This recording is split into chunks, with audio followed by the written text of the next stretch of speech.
Bonsoir, c'est Sandy Moon. Je reviens en cette soirée pour vous refaire une petite présentation d'un petit bouquin que j'aime beaucoup. Il en existe 3.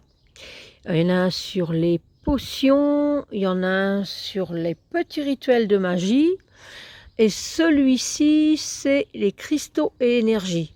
Donc pour le moment, je vous ai présenté celui sur les rituels de magie. Là, je vous présente celui sur les cristaux et énergie, et le 3e, certainement le mois prochain, car c'est une amie qui me l'a offert, mais elle ne me l'a pas encore remis. Donc, quand je l'aurai, je vais savoir vous faire une belle petite vidéo également de présentation. Là, celui-ci, il est de Claire Taupin. Donc j'aime beaucoup ces petits livres, c'est vraiment super chouette. Ils sont de très bonne qualité, les petits dessins en relief comme ça, dorés, j'adore. C'est aux éditions Nouvelles Énergies, c'est chez Larousse. Et je vais vous lire ce qu'il y a marqué derrière. Cristaux et énergie, les cristaux vous livrent une partie de leurs secrets. Découvrez dans ce petit guide la puissance des cristaux. À même d'agir sur nos énergies physiques et psychiques, ils peuvent nous aider à retrouver l'équilibre et bien-être. Apprenez à les choisir selon vos besoins et à constituer votre propre trousse de secours cristalline. Retrouvez aussi des conseils pour les utiliser au quotidien via des rituels simples et pour en prendre soin grâce à de différents modes de purification. Claire Taupin tient son propre magasin de cristaux et sa boutique en ligne Mystic Box. Sur le chemin spirituel depuis plusieurs années, elle fait partie de ces femmes fières de s'appeler sorcières. Elle offre ici avec humilité ses conseils pour débuter ou faire évoluer votre pratique avec les pierres.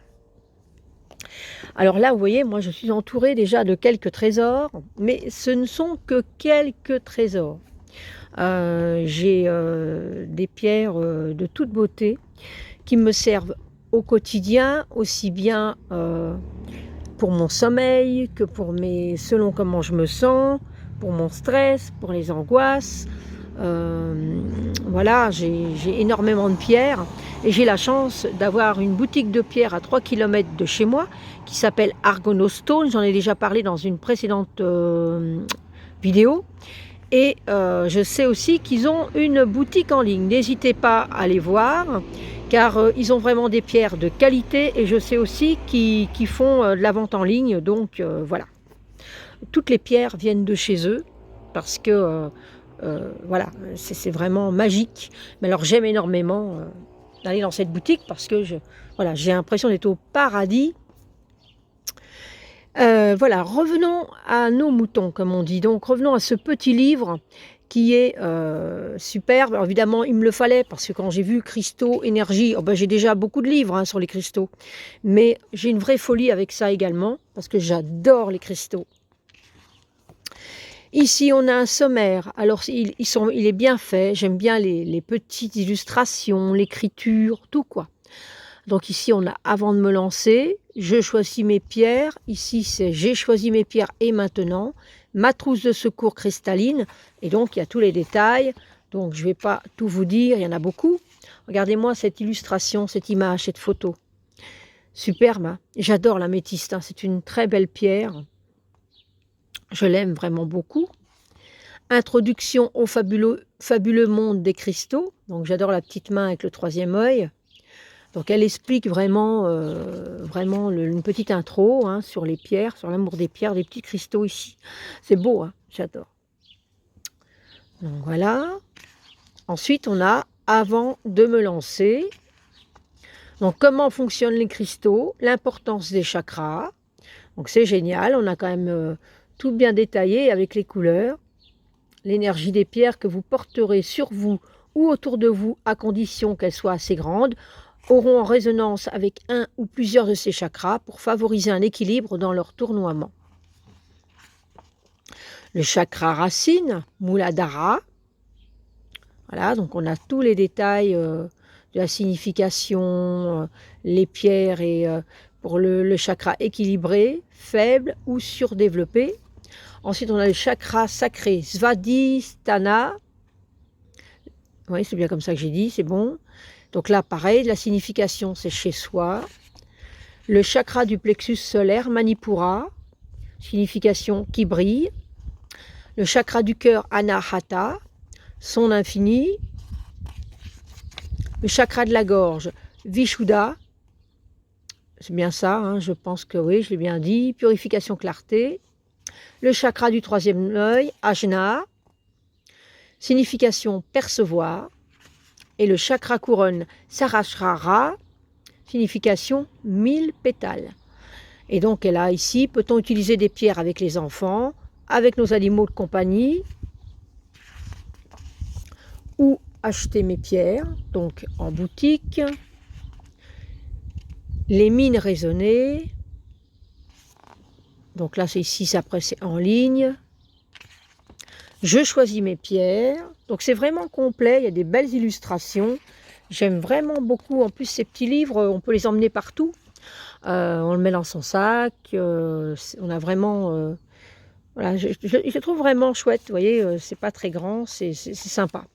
Comment savoir quelle pierre me correspond? Je suis mon intuition. Donc il y a beaucoup de renseignements. Je prends conseil auprès d'un spécialiste, lithothérapeute ou vendeur. Regardez-moi ça, comme elle est belle cette pierre. Célestite, hein, je crois que c'est ça. J'en ai une petite comme ça. Par couleur ou réflexion consciente. Voilà, donc des fois on est attiré par une pierre, hein, quand on va en magasin. Des fois on n'a pas spécialement un mot qui fait qu'on a envie d'avoir la pierre qui lui correspond.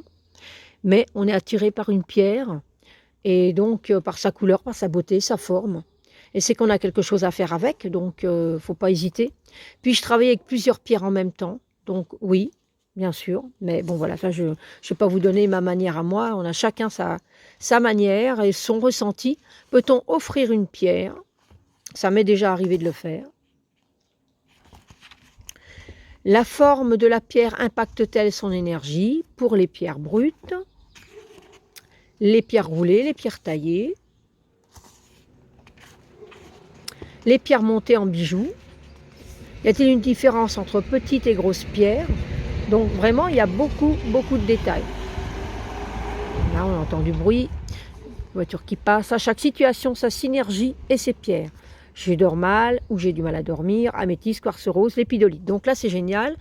On nous présente les pierres, voilà, comme si elles étaient leurs petites pochettes en lin, là, ça serait tout minouche.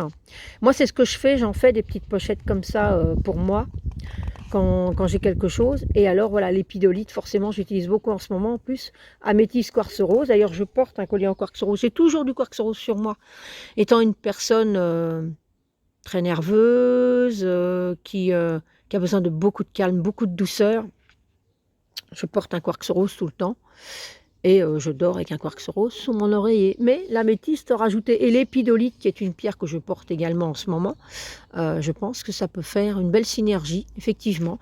Donc là, nous avons quelques pages. Donc là, il y a l'explication de ce que font les pierres.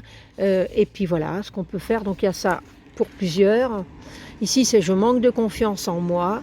Donc ici, voilà, on a la citrine naturelle, calcite jaune, hématite. Donc la citrine naturelle, il ne faut pas confondre avec des citrines qu'on vous vend de temps en temps. Celle-ci, c'en est une qui vient de ma boutique près de chez moi, d'Argonostone. C'est une vraie citrine parce que les autres, c'est de l'améthyste chauffée. Donc elles n'auront pas spécialement les vertus de la vraie citrine. Ça, c'est une vraie citrine, voilà. Je l'aime beaucoup, j'en ai qu'une comme ça, elle m'a coûté un petit peu plus cher que les autres, hein, parce que voilà, c'est une citrine, une véritable. Mais je suis super contente de l'avoir, elle est superbe. Donc là, pour la confiance en soi, la citrine naturelle, calcite jaune et l'hématite. Donc je pense que tout le monde connaît un petit peu certaines pierres quand même. Ici, c'est je fais des crises d'angoisse. Donc là, c'est la sodalite et le quartz fumé. Et donc là, il y a la conseil de sorcière à chaque fois. Je suis stressée, anxieux, rhodochrosite, quartz rose ou lite. Voilà. Avec le petit conseil de sorcière toujours, les détails des vertus des pierres en question. Je suis timide, j'ai des difficultés à m'exprimer. Donc là, il n'y a pas de photo, mais c'est l'aigle marine, calcédoine bleue, toujours les conseils. Je veux me protéger des énergies négatives, tourmaline noire, l'arbradorite. Alors là, l'arbradorite, j'en ai à revendre. C'est-à-dire que je ne les revendrai pas. Hein. est une manière de parler. Je suis folle des labradorites. Mais là, j'en ai une très jolie ici. Je ne sais pas si on va revoir son reflet, mais je pense que oui. Bon, ça, c'est une parmi tant d'autres, parce que j'en ai en pierre roulée, j'en ai en galet comme celle-ci. J'en ai une d'ailleurs près ici, je crois. Aussi, j'ai pris près de moi. Je crois que oui, j'ai aussi celle-ci en forme de cœur. Je ne sais pas si on va bien voir les reflets avec la caméra. Voilà, là ici on voit un peu plus. Voilà, j'adore. Voilà. Et alors je les aime toutes, hein, parce qu'il y en a des vertes, il y en a qui ont des reflets orangés, jaunes, le bleu. J'en porte aussi en pendentif. C'est une pierre que j'affectionne vraiment beaucoup. Voilà. Donc c'est vrai que c'est une pierre que je porte également, parce que c'est la labradorite, je l'utilise plus en protection. Et la tourmaline noire, alors ça ne m'étonne pas aussi qu'elle protège, parce que moi j'avais lu quelque part qu'elle protégeait aussi des accidents. Donc j'en ai une dans ma voiture, j'en ai une dans ma maison, ça évite toutes sortes de choses. J'aime beaucoup la tourmaline également, alors j'en ai beaucoup des morceaux en brut. Voilà. Et là, je veux me protéger des énergies négatives. Ah oui, et la tourmaline également, je pense aussi, oui, c'est pas je pense, c'est sûr, je crois qu'elle retient, j'en ai une près de mon téléviseur, elle va aussi absorber tout ce qui était les ondes électromagnétiques, tout ça. Donc voilà. Ensuite, j'ai du mal à passer l'action, je remets tout au lendemain. Donc là, il y a le jaspe rouge, jaspe mocaïte, l'œil de tigre, la cornaline. C'est des pierres que je connais forcément et que j'ai parce que j'ai plusieurs boîtes, j'ai beaucoup de pierres. Je veux développer mon intuition, je veux me connecter à mon côté sorcière. Ah, l'améthyste, oui. Pierre de lune, oui. Fluorine, oui, bien sûr. Alors ça, c'est génial. Les pierres de lune, elles sont magnifiques. Je travaille avec les pierres de lune et les pierres de lune noires en chamanisme. J'adore. Conseil de sorcière pour développer son intuition. Donc voilà, c'est vraiment, c'est vraiment très très bien détaillé. J'adore ce bouquin. 9. Mon problème est autre. Donc là, on a, voilà. Puis je travaille avec une pierre pour le plaisir. Donc c'est ce que je disais tout à l'heure. On peut craquer sur une pierre. C'est que de toute façon, il y a quelque chose à faire avec. Ensuite, j'ai choisi mes pierres et maintenant, je m'approprie mes pierres. Donc, oui, bien sûr, on s'approprie les pierres. Ça marche beaucoup aussi à l'intention, l'énergie qu'on dégage. Et souvent, c'est la pierre aussi qui nous appelle. Donc, voilà, mais voilà, il y a vraiment, vraiment beaucoup de détails dans ce livre, dans ce petit livre. J'aime beaucoup. Voilà, on peut l'utiliser aussi quand on fait les cartes. Je me connecte à l'énergie de la pierre. Le contact avec la terre est important. On peut faire ça aussi quand on fait une méditation. Prendre la pierre qui va nous permettre justement de pouvoir se mettre dans cette condition. Au fil de ma plume, je vais lire ce qui a marqué là. Pourquoi ne pas consigner vos sensations dans un carnet? Cela peut être l'occasion de vous créer un livre des ombres, ce grimoire de sorcière qui contient vos pensées, vos recettes, vos ressentis, etc. Vous pourrez consulter ce carnet dans quelques mois, quelques années, et comparer ce que vous avez noté à des moments différents. J'adore relire mes écrits des toutes premières fois où je travaillais avec les cristaux. C'est passionnant et cela me montre à quel point ma pratique a évolué. Ça, c'est vrai. C'est vraiment super de noter. Regardez-moi ces quartz roses. J'adore. Alors j'ai quelques morceaux de quartz rose brut. Elle a une énergie, j'adore. J'en ai quelques-unes comme ça. J'aime vraiment beaucoup. J'aime beaucoup travailler avec le quartz rose. Ça me fait du bien. Comment travailler avec ma pierre? Voilà. Donc j'agis selon sa forme. Ma pierre est petite ou il s'agit d'un bijou. Ma pierre est grosse ou brute. Regardez-moi cette améthyste. En bijou. Mais le bijou, moi, je le porte en fonction du chakra qu'on a besoin. Puis je gardais mes pierres la nuit ou toute la journée. Alors là, ça, on va le lire. Oui, vous pouvez tout à fait garder vos pierres toute la journée, toute la nuit également. Cela est même recommandé avec des pierres qui agissent lentement, comme l'agate. On dit qu'il convient d'éviter les pierres rouges le soir, car elles sont énergisantes. Mais encore une fois, le mieux reste d'essayer, vous verrez ce qui fonctionne pour vous. Prenez le temps parfois de ne porter aucune pierre pour vous refamiliariser avec l'énergie de votre corps sans qu'aucune modification ne soit apportée par un cristal. Cela est indispensable pour réorienter votre pratique au fur et à mesure des semaines qui passent. Voilà. Et là, ici, dois-je changer de pierre tous les jours? Et là, non. D'une manière générale, le travail avec vos cristaux prendra plusieurs jours.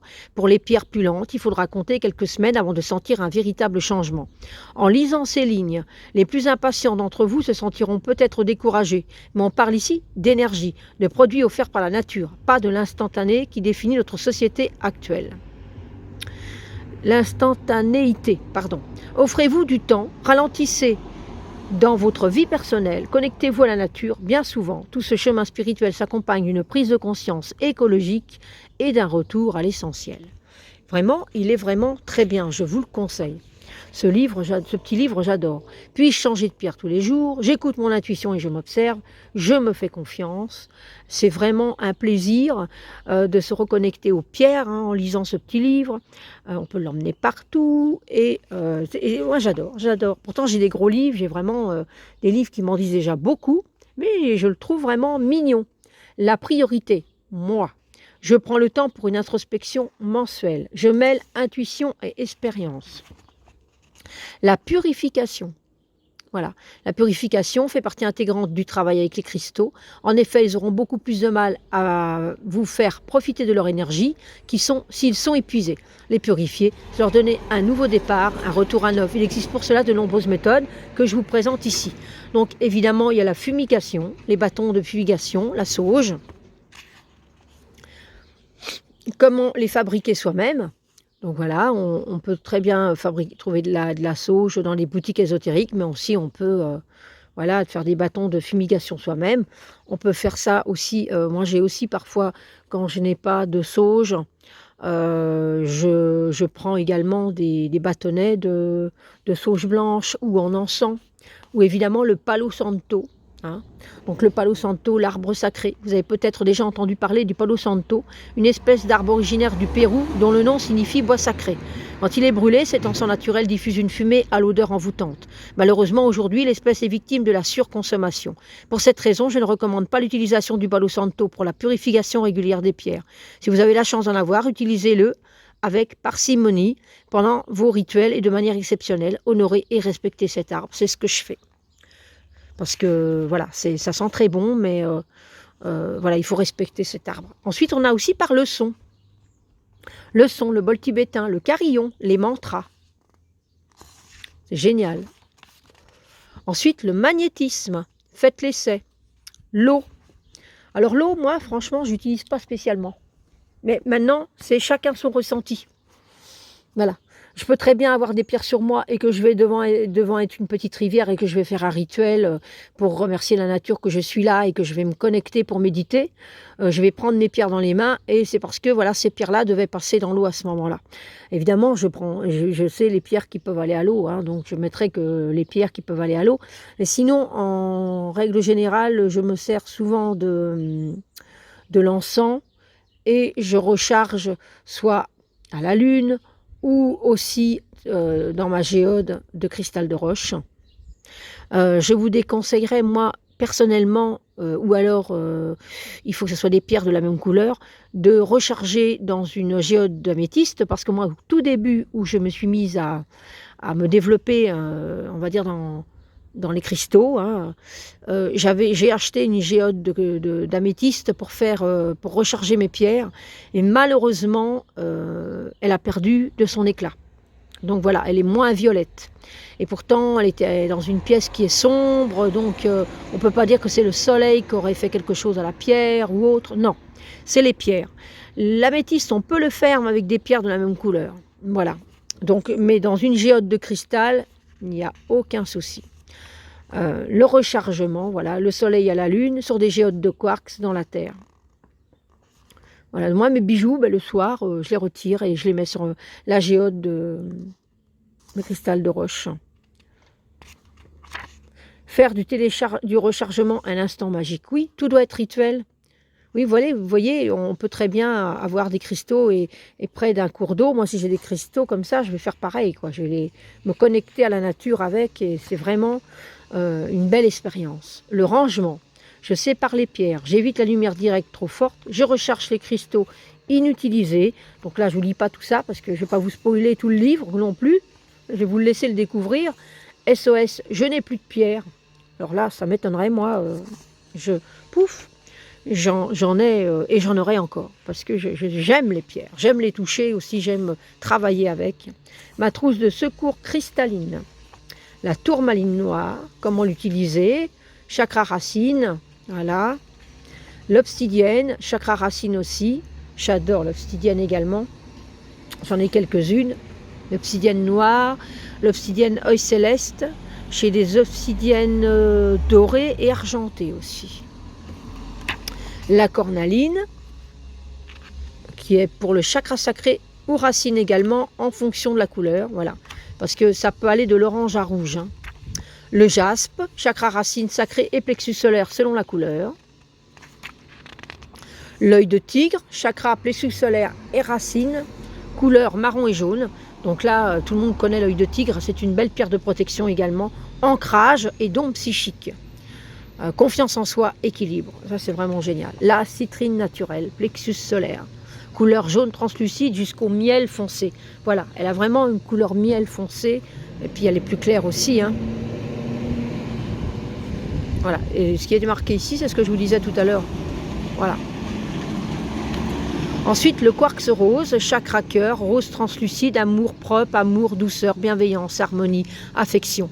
C'est la pierre de... Je dirais que si une personne n'a jamais essayé les cristaux, le quartz rose, c'est la première pierre que je lui conseillerais, avec l'améthyste, hein, sans problème. Et ensuite, en fonction de ses besoins, voilà, pouvoir se développer avec d'autres pierres. L'aventurine verte. Alors, je porte un bracelet en aventurine verte. Donc ici, elle est avec d'autres pierres avec lesquelles ça se marie bien sûr. Mais j'en ai une, voilà, en aventurine verte. Et ça, c'est... je ne sais plus. J'ai un trou là, mais je le sais. Bon. L'aventurine verte... bon, bref. L'aventurine verte, ça me permet, parce que j'ai des problèmes de peau, et je vais beaucoup mieux depuis que je la porte. Je porte ce bracelet-là.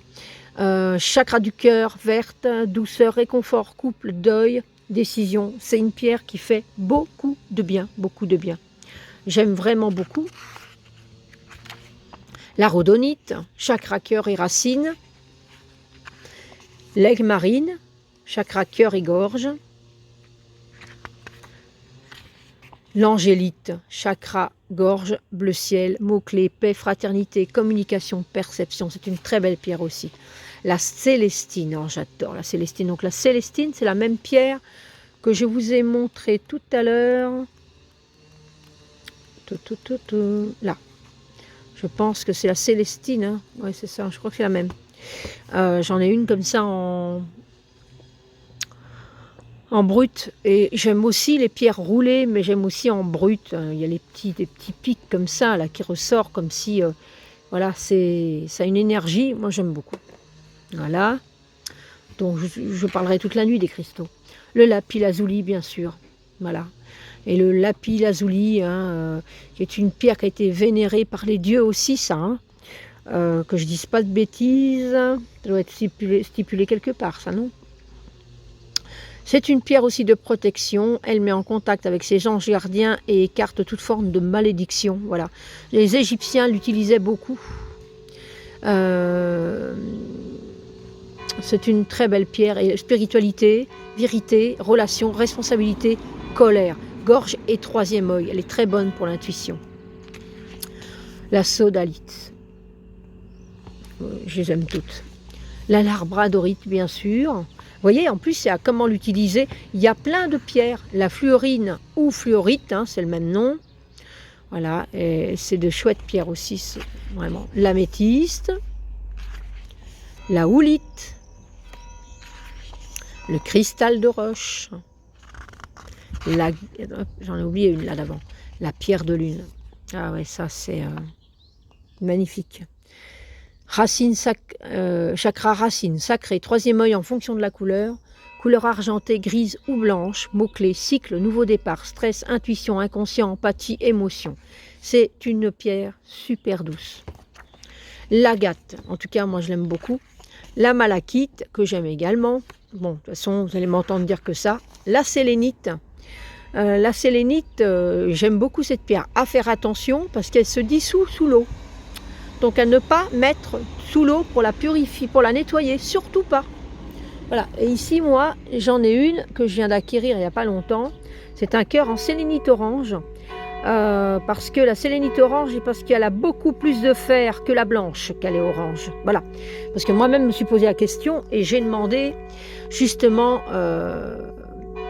à la patronne que je connais bien, qui est à la boutique qui est à côté de chez moi. Et voilà, je sais que c'est à cause de ça. Et pour conclure, voilà, je vais vous lire quand même une petite phrase. Il me tient à cœur de vous rappeler une dernière chose. Faites-vous confiance. Apprenez de vous-même, de vos choix, de vos intuitions, de vos ressentis. Soyez sûr que chacune de vos expériences avec les énergies et les pierres seront constructives pour la suite. N'hésitez pas à noter ce que vous vivez pendant ce travail dans un journal. Vous y verrez une évolution au fur et à mesure des semaines. Donc voilà, je vous dis que ça. Et ici, il y a l'adresse pour les mysticbox.fr. Donc voilà, elle a une boutique, donc je vous conseille aussi d'aller voir parce que franchement, c'est génial son bouquin. Elle donne beaucoup de détails et si vous commencez en les pierres ou même si vous n'êtes pas, si vous êtes expérimenté comme moi, parce que je me défends quand même bien avec les pierres depuis un moment, je m'y connais bien maintenant, je peux dire ça. Et ben ça permet de... Moi j'aime bien parce que voilà, j'aurai toujours un petit livre avec moi, ou parce que j'aime bien les petits livres aussi, et puis tout ce qui parle des pierres, quoi. Pour aller plus loin, donc ici on a justement on va dire la bibliothèque de plusieurs livres qui existent, voilà, en anglais, en français, et ça permet d'avoir plusieurs livres sur les pierres. Et ici, je crois que c'est celui-ci, je vais aller voir, ça me dit The Green Witch et The Witch Books of Self-Care. Ceci m'intéresse, on va aller voir. Et ici, on a les remerciements. Voilà, donc, et ça se termine par un superbe cristal au bord de l'eau. Magnifique, une pointe. Donc là, ici, j'en ai une aussi. Bon, j'en ai plusieurs, hein, je crois même que j'en ai une autre ici. J'ai celle-ci. J'en ai encore d'autres à la maison, évidemment, mais bon. Parce que je devrais m'y remettre, mais je me connecte beaucoup avec les cristaux ainsi, parce que je fais aussi des baguettes. Hein, étant Green Witch, étant sorcière, j'utilise aussi la baguette magique, mais je la fais moi-même. Donc ma forêt me confie mes bois, et voilà, j'ai les cristaux que je purifie, que je connecte, je mets mon intention et tout à la fabrication. Et voilà, et j'ai des cristaux qui m'appartiennent, comme ceux-là que je vous présente maintenant. Voilà. Donc je ne remets pas en vente pour l'instant. Des amis à moi me disent oui, tu devrais en vendre, elles sont trop belles. Peut-être que ça viendra. Mais bon voilà, de toute façon j'ai mon Instagram et j'en présenterai probablement, s'il fallait que ça arrive, en vidéo. Je ferai une vidéo à ce moment-là sur YouTube pour présenter si je fais mes décréations et que je revends plus tard. Voilà.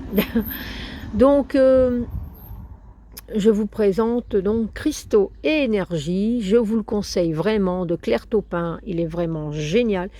Il me tarde de vous présenter le 3e de la même série. Il est vraiment, vraiment super. J'adore. Sur ce, je vous embrasse très très fort et je vous dis à bientôt pour une prochaine vidéo.